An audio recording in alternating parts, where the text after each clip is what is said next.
Bismillahirrahmanirrahim. Halaman 45, sifat ilmu. Masih dalam pembahasan sifat ilmu kemarin. Sifat yang wajib di Allah, sifat ilmu, artinya Allah Maha mengetahui. Sifat ilmu, Allah Maha mengetahui, sifat ilmu ya. Penjelasan kemarin. Satu, menurut akal Allah wajib punya sifat ilmu, karena tanpa ilmu tidak akan tercipta alam semesta. Akal tidak mengerti apabila Allah mempunyai sifat ilmu, dan tidak mengerti jika Allah bodoh, tidak punya ilmu. Jelas ini ya. Dua, hukum syara mewajibkan seluruh mukallaf untuk mengimankan, mengitikadkan bahwa Allah mempunyai ilmu, sehingga sah imannya diberi pahala. Ini juga sama ya, maklum. Dan kalau tidak percaya kita, maka berdosa, dianggap kafir. Tiga, sifat ilmu nomor 3 dari sifat mani, termasuk sifat mani yang 7 ilmu ya. Kudrot, irodat, ilmu, hayat, sama, basor, kalam ya. Ini nomor 3 ilmu, sifat mani. Dan kemarin udah kita bahas, semua sifat mani itu punya ta'aluk. Ta'aluk itu ketersambungan, ta'aluk itu ya. Ada 3, ta'aluk ibadah, ta'diyah, kemudian tarotu, ta'aluk itu ya. Pertama, ta'aluk ibadah. Ta'aluk ibadah itu artinya fungsi, gunanya ya. Apa gunanya sifat ilmu gitu? Gunanya itu untuk inkisab. Inkisab itu artinya membuka, menjelaskan, sehingga Allah mengetahui segala hal yang wujud maupun mustahil wujud. Sehingga Allah mengetahui apa yang berjalan di dalam tanah, yang terbang di atas langit, walaupun seperti semut hitam di atas batu hitam di malam yang kelam, semua diketahui, terbuka dan sama jelasnya. Itu ya.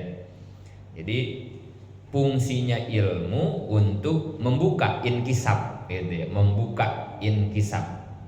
Jadi berarti di hadapan Allah tidak ada yang tertutup, semuanya ya, ketahuan berarti gitu ya. Nggak ada yang ketutup di hadapan Allah, nggak ada yang tidak diketahui ya, semua diketahui gitu ya. Ini juga ya pelajaran buat kita ya. Makanya ada keterangan al ilmu nurun wal jahlu zulmatun gitu ya. Ilmu itu cahaya, sedangkan kebodohan itu adalah kegelapan gitu ya. Jadi ilmu itu diibaratkannya bagaikan cahaya, sedangkan kebodohan itu diibaratkan seperti kegelapan. Kenapa demikian? Karena dengan ilmu kita berarti kan kayak punya baterai, kayak punya senter gitu ya. Maka semuanya jadi terang benderang karena cahaya kan itu. Karena cahaya. Jadi terbuka, kelihatan itu ya. Beda dengan kebodohan. Kalau kebodohan mah ibaratnya itu kegelapan itu ya. Gelap, tidak kelihatan. Maka fungsi sifat ilmu itu untuk membuka, terang, jadi jelas, kelihatan, kebuka gitu ya. Inkisab. Cuman godaannya ini yang berat banget ya. Kalau mau dapat ilmu, mau ngaji teh, Masya Allah. Ini tinggal beberapa insan ya emang kalau yang mahal mah ya berat benar. Bahkan di Quran dikatakan ya yarfa'illahul ladzina amanu minkum walladzina utul ilma darajat. Allah akan angkat orang yang beriman dan berilmu, diangkat derajat oleh Allah.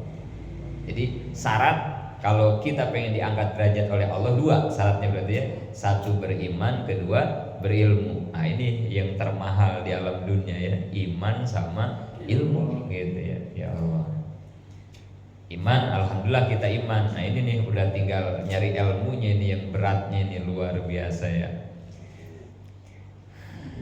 Udah gelap, udah geluduk keluar pintu rumah tangan dikatasin udah kan sama kita ya. Aduh gerimis, izin dulu dah. Pokoknya ada aja udah dah ya kita kalau buat ngaji mana. Ya alhamdulillah. Semakin berat tantangannya, semakin besar pahalanya. Kita malam ini bersyukur sama Allah masih dikasih kekuatan, kesempatan. Tanpa pertolongan Allah kaki kita nggak bakal sampai ke musola ini ya. Apalagi cuacanya begini nih, aduh mendingan nyeduh air panas bikin kopi. Scroll WA, scroll TikTok nih enak mah kita di rumah ya. Aduh, padahal kagak lama ini kita ngaji habis maghrib sampai isya padahal sambil nunggu isya doang gitu ya. Tapi itu setannya tahu 17, tahu 27 ini tuh setan. Berat banget mau ngelangkat kaki diikat kayaknya sama setannya. Malam Kamis besok aja masih ada ngaji mah, karena mau gerimis ntar pulang ngaji kehujanan pilek. Aduh ini cuaca lagi nggak baik-baik ini. Ntar sakit mah kita nggak bisa ngapa-ngapain. Ntar ngaji mah minggu depan dia ada lagi kan. Itu setan itu ya ngegoda kita ya Allah. Kayaknya ya dah kita minta terus diberi keistiqomahan dalam menuntut ilmu, karena ini ya tanpa ilmu gelap kita ya, tanpa ilmu gelap kita, nggak kenal Allah, nggak jelas mau bagaimana melangkah, udah ada gelap aja. Orang gelap kayak orang buta ya, orang buta gimana sih jalannya, nabrak sini nabrak sana tendang sini, begitu orang bodoh tuh ya. Tapi kalau orang pintar itu kayak dikasih mata, matanya sehat, ngelihat jelas mau kemana aja dia jalan. Jangankan jalan, lari juga orang yang awas mah cepet gitu ya. Tapi orang buta jangankan lari, jalan aja harus bertumpu kepada tongkat yang ia pegang. Kalau nggak ada tongkat harus meraba-raba ya. Begitulah keadaan antara orang bodoh dengan orang yang berilmu gitu ya. Lambat pergerakannya orang yang bodohnya. Orang udah nyampe mana, kita masih di mana gitu, karena kebodohan. Mudah-mudahan kesemangatan menuntut ilmu ini terus dipupuk, terus diperkuat. Di antara kita saling ingetin gitu ya. Ayo saling ingetin, saling ngajak gitu, saling menyemangati dalam rangka menuntut ilmu ya. Kayak gitu ya. Fungsinya tuh inkisab, membuka, tidak ada yang tertutup. Bahkan ada begini nih, nanti begini nih, dari sifat ilmu nih di depan kaitan dengan tauhidnya adalah setelah kita tahu, kita paham bahwa Allah itu maha mengetahui, kan begitu dulu berarti ya. Dengan ngaji nih kita sekarang tahu nih, iya ya, nggak ada yang luput dari pengetahuan Allah. Ini ada cerita masyhur kalau di kalangan para santri ya. Jadi ajengan ngetes para santrinya, jadi bis ngaji dites nih sama kiainya nih, siapa sih yang bisa paham tentang ilmu yang sudah disampaikan oleh gurunya sama kiainya. Santri ada 30 orang 50 orang gitu. Kata kiainya, sekarang kamu nyari ayam masing-masing, kemudian bawa pisau masing-masing, kamu nyari tempat semumpet-mumpetnya yang tersembunyi. Di mana ada tempat yang tersembunyi, di situ ayam potong sama kamu. Jangan sampai ada yang tahu, gitu kata Pak Kiainya. Udah pada bawa ayam, bawa pisau, ada yang ke gunung, ada yang ke hutan. Wah, pokoknya nyari tempat sepi aja lah gitu ya. Ada yang naik ke pohon, kemana aja dah, ada yang ke gua. Pokoknya sepi, potong gitu aja. Beres semuanya, laporan ke Kiai. Alhamdulillah Pak Kiai, saya sudah. Nggak ada yang ngeliat, nggak ada. Emang kamu di mana? Di dalam gua. Kamu di hutan, kamu pokoknya gak ada yang tahu lah gitu. Terakhir ini ada satu nih santrinya, terakhir datangnya paling ujung nih, satu lagi belum datang, tungguin katanya. Tungguin lama banget baru dia tuh nongol. Tapi ayamnya masih hidup.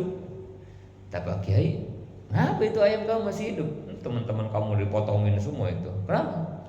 Kata si santri, Wahai guru, aku mencari tempat yang tidak diketahui, nggak ada guru. Ke laut, ke gua, ke hutan, kemana? Nggak ada itu yang nggak diketahui katanya. Nggak ada. Masa iya katanya, ini teman kamu aja nih 30 orang semua bisa nyari tempat kayak begitu katanya. Kenapa kamu nggak? Enggak guru, bener saya nggak dapat. Kemana saya ada saya diketahui terus. Emang siapa yang mengetahui kamu? Allah Subhanahu wa ta'ala yang memiliki sifat ilmu. Jangankan kita segede gini, semut hitam malam-malam gelap gulita di atas di dalam guha yang gelap, Allah tahu itu ada semut di situ.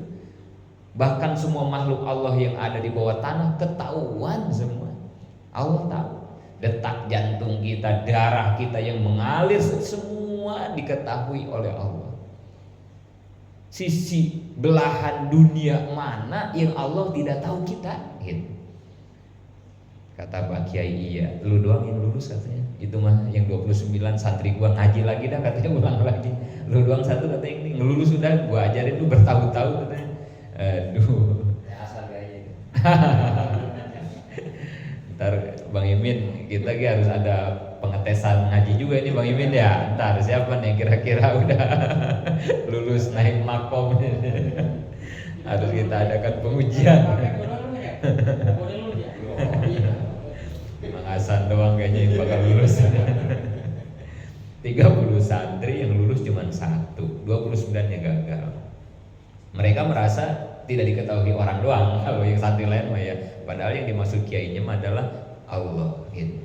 Dan itu jawabannya benar, nggak bakal ada satu tempat pun yang Allah tidak tahu. Nah ini nanti ke depannya ya PR kita nih, pembelajaran kita dari sini, setelah kita tahu dijadiin rasa gitu ya, dijadiin rasa tuh. Karena kan selama ini kita mungkin sampai di sini nih pemahaman kita ya, Allah Maha Tahu, udah segitu doang tuh ya. Kita ngerti dah sampai situ mah, Allah itu punya sifat ilmu, tidak ada yang tidak diketahui oleh Allah. Udah segitu doang kan ya. Tapi kalau untuk tembus menjadi rasa belum kita tuh ya. Ini susah nih. Sedangkan hakikat dari semua ilmu yang tertinggi disebutnya ilmu rasa. Yang tertinggi itu kan ilmu rasa sebetulnya. Nanti ya ke atasnya itu kita belajar deh bagaimana kita bisa mengkaji ilmu rasa gitu ya. Orang kalau udah sampai ke tingkat ini nih, ilmu rasa ini, udah ini sebut orang yang istiqomah, orang yang stabil udah gitu ya. Kalau udah sampai di situ. Kayak begini nih, ilmu rasa tuh ya. Kita tahu di gang mana ini di sini yang rada gelap ya, di sini ya, nggak ada di kita ya. Yang rada gelap, yang rada serem gitu ya, nggak ada di kita ya. Ramai semua sedikit. Gang damai ke sono dah ya, yang rada sempit-sempit dah gitu ya. Nah, ke sono ya. Kampung Keramat sono ya. Nah, kita tahu tuh di gang itu ada yang bilang di situ ada macan, gitu ya. Di gang sepi itu ada macan. Ada yang ngasih tahu tetangga siapa pokoknya ada yang nemuin macan aja di situ tuh. Itu keluarnya setiap jam 1 malam gitu. Keluarnya tuh si macan tuh. Macan jadi-jadian lah itu mah gitu ya. Semua orang kampung tahu gitu ya. Kita juga tahu informasi itu tahu gitu ya. Kira-kira terpaksa apa gimana kita habis kerja kemalaman apa-apa kehujanan tiba-tiba terpaksa kita harus lewat gang itu kan gitu ya. Gang yang kata orang-orang setiap jam 1 malam ada macannya. Walaupun di situ kagak ada macannya, nggak ada macan nih kita lewat gitu ya. Kita sendirian tuh gak ada macan. Tapi dirasa kita apa yang kita rasain? Takut gitu ya, dirasa itu mah dirasa ya. Padahal nggak ada macannya, nggak ada. Dan itu juga cerita tahu bener, tahu bohong gitu ya. Cuman kita dapat informasi begitu. Ini kan informasi nih, kita ngaji bahwa Allah itu punya sifat ilmu. Ini kan informasi namanya. Kan kita jadi sekarang pada tahu nih ya. Oh iya ya, Allah itu punya sifat ilmu. Tapi kok pengen jadi rasa seperti kita lewat gang gelap yang kata orang ada macan itu ada rasa takut? Ya itu ya, itu kan harus dilatih gitu ya. Kenapa ke macan kita bisa gitu ya? Kita lewat ke gang itu ya, itu kan culak cilok kita sendirian kan itu ya. Di hati, waduh kan gitu ya. Pasti kan begitu ya. Karena kita sebelumnya udah dapat informasi kan gitu ya. Walaupun macannya kagak ada, tetap rasa takut mah ada. lihat lagi ke belakang, lihat lagi takut dari belakang gitu kan gitu ya. Gitu aja ya, ada rasa takut gitu ya. Kan harusnya meningkat begitu ya, dari pengetahuan itu menjadi rasa. Sebagaimana kita tahu informasi ada macan, kemudian tumbuh rasa takut. Tapi ini di pengajian mah kita belum tuh sampai ke situ. Ngerti mah udah ngerti kita, Allah teh maha mengetahui dengan sifat ilmunya. Tidak ada satu jengkal pun di alam semesta ini yang tidak diketahui oleh Allah. Tapi kenapa gitu ya, belum jadi rasa ini teh. Nah ini PR kita nih ya, buat ningkatin iman ke depan gitu. Pelan-pelan kita latih. Mau sholat, lagi ada masalah, lagi apa aja gitu. Kenapa sih gitu ya? Kita belum bisa merasakan Allah tuh mengetahui kita. Kalau ada, udah ya, ada sifat wujud itu udah kan gitu ya. Nanti kan kenapa ya kita kok nggak merasa diketahui oleh Allah gitu ya? Kan kalau itu rasa udah ada mah ya, nggak mungkin kita sholatnya ngelamun kan gitu ya. Gak mungkin kita sodako pengen ria ke orang, karena Allah yang taunya juga. Kenapa harus ngejar-ngejar pengetahuan orang? Kenapa sodako saya harus diketahui orang? Kan kita udah meyakini Allah yang tahu sodako kita ibadah. Udah, kita mencukup aja Allah yang tahu. Ngapain sibuk harus minta diumumin lah, minta ditulis lah, ngapain kan begitu? Buat apa diketahui makhluk kan seperti gitu ya? Mau ngaji, ngaji kita ngaji aja lah, nggak usah diketahui tetangga juga biar kita disebut rajin. Mau ngapain juga, berjamaah aja kan gitu. Mau tadarusan nggak usah juga di speaker kita tadarusan ya, supaya kedengeran orang apa ya. Tadarus kita tadarus aja kan, misalnya ini mah ya. Itu dalam rangka ningkatin rasa ini kan itu ya. Udahlah, cukup hidup kita, ibadah kita, aktivitas kita, cukup Allah aja udah yang tahu kan itu ya. Dengan masalah apapun juga misalnya, sudah. Kenapa sih kita nggak pede, nggak bangga, nggak tenang? Karena semua ini kan diketahui oleh Allah kan begitu. Karena Allah tahu, Allah yang ngatur kita, Allah yang hidupin kita, Allah yang semua ngurusin kita, dan Allah terus mantau ke kita. Nggak ada meleng-melengnya Allah mah. La ta'khuzuhu sinatun wala naum. Jangankan tidur, ngantuk aja Allah mah kagak kan begitu ya. Mantau kita lebih dari pantauan CCTV. CCTV mah ada errornya kan begitu ya. Allah kapan? Nggak pernah sedetik pun, kemanapun dimanapun kita berada, ilmunya Allah terus memantau kita. Allah tahu. Termasuk lagi ngedoa. Nah itu juga harus jadi resep buat kita ya. Kita kan kalau ngedoa teh kayak ngedikte Allah ya. Ini kita kadang kagak sadar nih kalau lagi ngedoa ya. Bu Allah didikte sama kita. Apalagi kalau doanya doa sholat duha. Aduh itu udah kacau itu sholat duha itu doanya ya. Iya, lebih ke ngedikte ya kalau duha mah ya, doa itu ya. Ya Allah, andaikan rezekiku jauh, tolong dekatkan. Gitu kata kita ya. Andaikan rezekiku di atas, tolong turunkan. Andaikan rezekiku di bawah, tolong keluarkan. Andaikan rezekiku itu susah, tolong mudahkan. Didikte banget itu Allah sama kita ya. Dikira kita Allah emang kagak tahu rezeki kita gitu ya. Sampai pointernya tuh ya Allah. Kemudian apa? Minta rezeki, ya Allah berikan saya rezeki yang halal barokah. Udah gitu aja gitu ya. Kenapa harus Allah sampai didikte? Ya Allah kalau jauh deketin ya. Kalau ntar susah gampangin ya. Astaga. Allah maha tahu. Gak usah didikte begitu, gak usah. Ngedoa aja udah. Itu kadang repot, itu kadang nggak kerasa juga sih itu ya. Tapi untuk awal-awal nggak apa-apa, begitu juga jangan disalahin ya orang ngedoa begitu. Tapi kan masa iya kita mau begitu mulu ibadah gitu kan ya. Udah nanti kan lebih ekstrimnya ya, para sufi mah ngedoa lagi udah kagak mau. Para sufi mah nanti ya lebih ekstrimnya nih ya. Tapi entar maksudnya ya, ini sekarang jangan sampai habis ngaji jadi pada berhenti ngedoa nih, jangan maksudnya ya. Ini mah entar nih ya. Para sufi mah udah malu, ngedoa tuh udah malu. Udah itu gitu aja hidupnya tuh, syukur sabar begitu udah. Udah gak ada punta-pinta, nggak ada udah. Ahli-ahli sufi udah malu. Kayak saya ini sama Bang Imin, saking udah akrabnya saya sama Bang Imin. Ada rokok di pinggir Bang Imin, ada rokok misalnya Bang Imin perokok lah gitu ya tuh. Di pinggir ada rokok nih. Saya datang kan ke rumah Bang Imin main gitu. Bang gitu. Gak borok mau apa misalnya, Bang Imin ini ada rokok, ada kopi sini. Saya begini ke Bang Imin, Bang boleh gak ya saya sebatang ya itu. Digampar saya Bang Imin, lujit kayak sama siapa aja lo mau gua, minta ambil aja gak apa lu, kayak kan gitu ya. Tersinggung orang digituin sama kita. Kalau kita udah dekat banget sama orang, udah akrab banget. Lu kayak sama siapa aja sih gitu. Biasanya lu main ambil aja, main ke rumah gua langsung ke dapur langsung makan. Segala punta-pinta, kesinggung orang kalau udah kesinggung. Kalau orang udah saking akrabnya. Orang kalau udah dekat sama Allah, sama aja kan doa nyinggung Allah.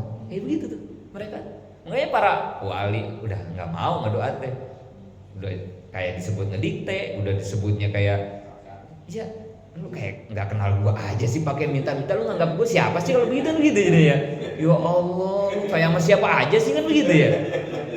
Kalau udah dekat maksudnya ya model-model kita mah kalau model saya misalnya ya belum kenal sama Pak Haji Jagus misalnya kan begitu ya, tiba-tiba main ke rumahnya masuk lewat pintu dapur, wah kata Pak Haji Jagus, security tangkap nih siapa ini kan. Kalau kita nggak dikenal orang kan begitu ya, songong.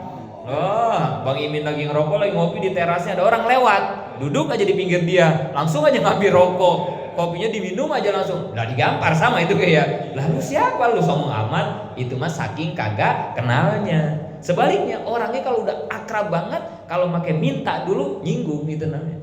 Ambil aja, ambil. Artinya kalau kita udah dekat banget sama Allah udah tahu banget, kita udah meyakini pengetahuan Allah kepada kita, udah nggak usah punta-pinta, ngapain?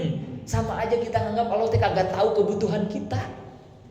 Ya Allah, sehatkan badan saya ini, saya lagi sakit banget. Allah tahu kita lagi sakit, tahu. Ngapain minta sehat? Tahu Allah. Dan Allah tahu banget lu pengen sehat kan gitu ya. Udah nggak usah dipinta, udah nggak usah, gua tahu lu pengen sehat, gua lagi sakit. Ya Allah, ini udah diteleponin mulu sama leasing. Ya Allah, ini angsuran ini udah telat ya Allah. Ya Allah kan gitu ya. Allah tahu kamu punya hutang sama leasing, ini udah telat nih, udah minggu kamu teleponin, pasti kamu minta duit, minta rezeki. Gak usah begitu, kalau Allah tahu Allah udah. Apa tuh yang harus kita lakukan kepada Allah? Ini kalau udah naiknya nanti ya, nggak apa-apa lah. Walaupun makom kita masih jauh juga, teorinya aja dulu dah kita sampein ya, buat melatih kita kan, melatih rasa kita. Terus apa yang harus kita lakukan seharusnya? Yang di Al-Fatihah itu aja kita iya karena budu wa iya karena nasta'in. Udah gitu aja hidup kita masalah. Ibadah aja ibadah. Kerja aja kerja yang benar. Ya segala pengen paspor nggak usah kerja aja yang benar. Ntar bos bakal ngeliatin kamu, kebutuhan kamu. Bos lebih pintar, lebih bijak dari kamu. Kalau kamu kerjanya disiplin, kinerjanya bagus, ya Allah nggak usah minta motor. Bos nanti yang aduh kasihan nih karyawan gua rajin banget tapi terlambat mulu karena nggak punya motor, dikasih sama bos. Nggak usah minta, nggak usah. Ada yang sakit nih, bini kita sakit, anak kita sakit, gak usah ngomong ke bos. Ini sakit-sakit, entar ke bos tahu sendiri, tahu, gak usah. Entar nih buat berobat bini lu. Kalau kita kerjanya bagus dan memuaskan atasan kita, itu sama manusia. Tahu banget atuh bos sama bawahan, tahu banget. Gak usah ngedikte, bos. Saya bini sakit udah 10 hari karena ini bos. Sebenarnya bos kita tahu ya bini kita sakit, udah dirawat 7 hari, gak usah gitu. Ntar gimana ya, nggak usah sampai digituin bos kita jadi kesal kalau gitu ya. Mau dikte amat sih sama gua tahu bini lu sakit 10 hari, lu punya anak 3 yang kelas ini tahu bos kita kebutuhan lu segini ya, tahu banget bos kita. Udah nggak usah didikte gitu sama kita. Ntar kalau kita kerjanya benar nih buat berobat bini lu, ini buat anak-anak lu, urusin. Lu nggak kerjakan selama ini ya, libur dulu ngurusin ini buat kehidupan. Pasti bos sengerti itu, sebijaksana itu sama bawahannya kalau bawahannya kinerjanya bagus dan maksimal. Kita begitu ke Allah. Asal ibadahnya udah hebat, udah keren, udah luar biasa berkualitas mah udah nggak usah banyak punta-pinta. Yakin semua kebutuhan kita dipenuhi sama Allah. Toh Allah maha ilmu, Allah maha mengetahui. Allah yang bikin kita, Allah juga yang tahu segala kebutuhan kita. Masalah juga datangnya dari Allah, berarti Allah juga yang tahu solusi dari setiap masalah kita. Udah, ngapain lagi? Kecuali masalahnya bukan dari Allah, kan begitu, repot gitu ya. Ini kan masalah juga yang bikin Allah sendiri, yang bikin musibah Allah, yang bikin balai Allah, yang bikin ujian Allah. Atau berarti kan penyakit dari Allah, ya kesembuhan kan semua juga dari Allah. Dan Allah maha mengetahui kan. Udah kerja aja kamu, kerja aja, berbakti udah. Iya karena wudu gitu. Wah iya karena sta itu bukan ngedoanya itu ya. Iyyaka na'budu, hanya kepadamu kami menyembah, wa iyyaka nasta'in, dan hanya kepadamu kami mohon pertolongan, kan gitu ya. Itu pertolongan di situ tuh bukan ngedoa apa aja gitu ya, tapi ibadah yang kita lakukan saat ini karena pertolongan itu maksudnya begitu ya. Iyyaka na'budu wa iyyaka nasta'in itu begitu ya. Jangan diartiin ibadah terus minta gitu, bukan gitu ya.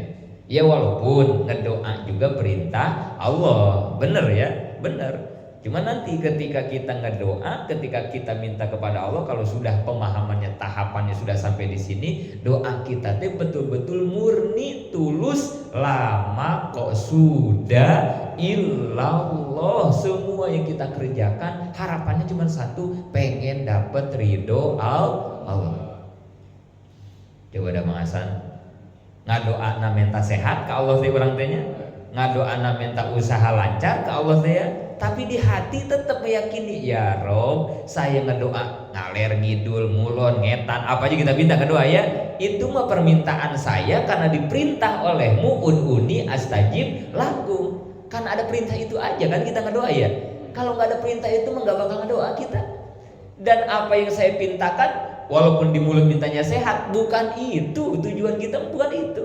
Walaupun pengen lancar usaha, ngedoanya mah bukan itu. Dengan ini saya melaksanakan perintahmu, lamat luba ilallah. Berarti kan ya, semua yang kita lakukan karena perintah Allah. Yang keduanya, lamak sudah ilallah. Semua perintah yang Allah perintahkan ke kita lalu kita lakukan, harapannya cuma satu, pengen dapat ridho Allah. Jadi ngedoa pengen sehat, bukan pengen sehat sebetulnya. Jadi ketika mulut minta lancar usaha, bukan lancar usahanya yang dipinta, bukan, pengen dapat ridho Allah gitu. Nanti mah gitu ya, kita ngeberesin hatinya sampai begitu tuh gitu ya.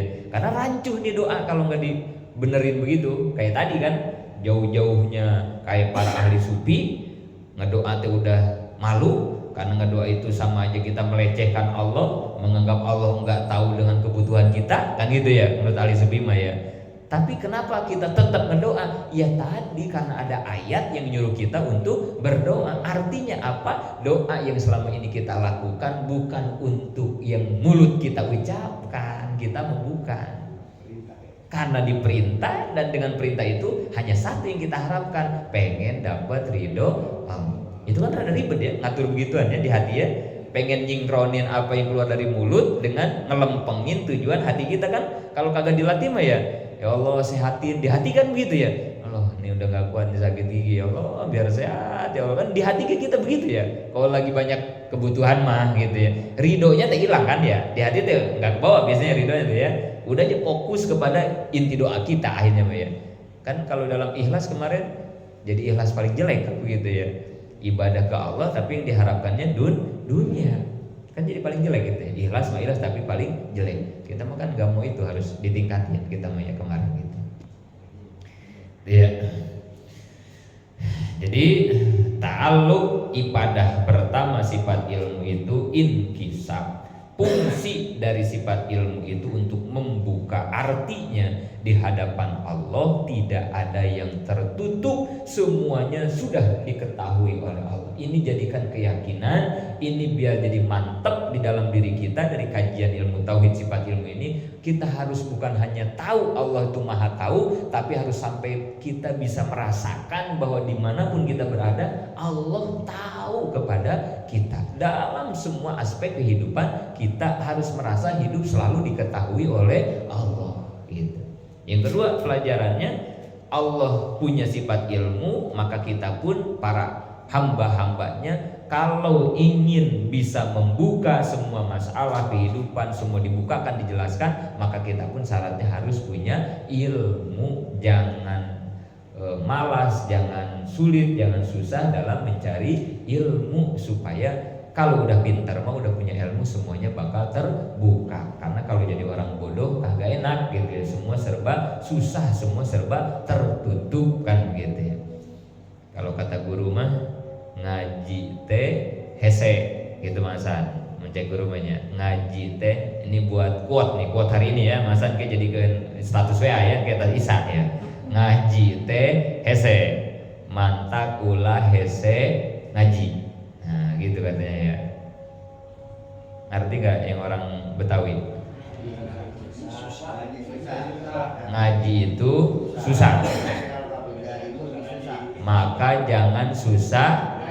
Nah gitu ya, ngaji teh hese, mantak ulah hese ngaji. Ngaji itu susah, maka jangan susah ngaji. Waktunya ngaji jangan susah, berangkat gitu. Karena ngaji itu susah gitu. Makanya kita jangan susah ngaji gitu. Harus rajin gitu. Kalau kata guru mah gitu jenanya. Ngaji teh hese, mantak ulah hese ngaji. Ngaji itu susah, maka jangan susah ngaji.